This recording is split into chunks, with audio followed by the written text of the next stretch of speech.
ஆவியானவரே, உம்மை நாங்கள் வரவேற்கிறோம் அப்பா. புதிய நாளுக்கு ஆயுமக்கு நாங்கள் நன்றி செலுத்துகிறோம். யோவான் 2வது அதிகாரத்தில் இயேசுவின் முதலாவது அற்புதத்தை நாம் பார்க்கிறோம். கிறிஸ்துக்குள் பிரியமானவர்களே, கலிலேயாவில் கானா ஊரிலே ஒரு கல்யாணம் நடந்தது. அங்கே இயேசுவின் தாயும் இருப்பதை வேதத்தில் பார்க்கிறோம்.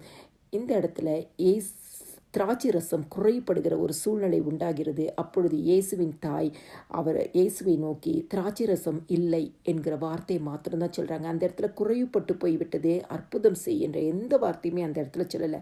ஆனால் இல்லை என்ற ஒரு வார்த்தை அங்கே சொல்லப்படுகிறதை நாம் பார்க்கிறோம்.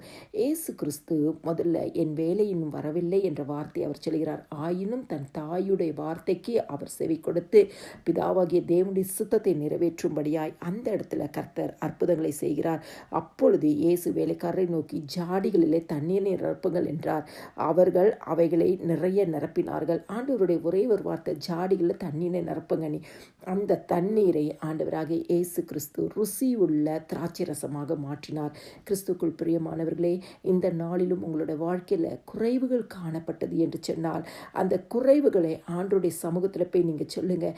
ஏசப்பா, இந்த இடத்துல குறைகள் காணப்படுகிறது, எனக்கு இந்த இடத்துல இந்த காரியம் எனக்கு ஒன்றுமே நடக்கவே இல்லை, என்னுடைய சூழ்நிலைகளை மாற்றமே இல்லை, என்னுடைய வாழ்க்கையில் முன்னேற்றமே இல்லை, என்னுடைய தடைகள் மாறவே இல்லை, என்னுடைய சோதனை காலம் இன்னும் முடிவடைவே இல்லை என்று சொல்லி அந்த இல்லை என்ற வார்த்தைகளை நீங்கள் சொல்லும் பொழுது ஆண்டவராக இயேசு கிறிஸ்து ஒரு தண்ணீரை எப்படி திராட்சரசமாய் மாற்றினாரோ, அந்த கானா ஒரு கல்யாணத்திற்கு குறைவாய் காணப்பட்ட திராட்சரசத்தை எப்படி கொடுத்தாரோ, உங்களுடைய வாழ்க்கையிலும் எது குறைவுபட்டு இருக்கிறதோ, எது இல்லை என்ற சூழ்நிலையில் இன்னும் மாறவில்லை என்று சொல்லி கண்ணீர் வடிக்கிறீர்களோ, அந்த சூழ்நிலையை கர்த்தர் மாற்றுவார்.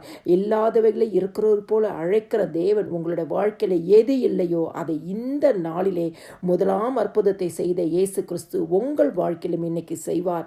கர்த்தருடைய வார்த்தையை விசுவாசியுங்கள், கர்த்தருடைய நாமத்தை விசுவாசியுங்கள். ஆண்டவராக இயேசு கிறிஸ்து சமூகத்தில் உங்கள் குறைகளை சொல்லுங்க, கர்த்தர் உங்கள் குறைகளை நிறைவாக்கி தருவார். அற்புதத்தை காண்பீர்கள். எல்லா துதியும் கனமும் மகிமையும் ஸ்தோத்திரமும் என் ஆண்டவராக இயேசு கிறிஸ்து ஒருவருக்கே செலுத்துகிறேன். ஆமேன்.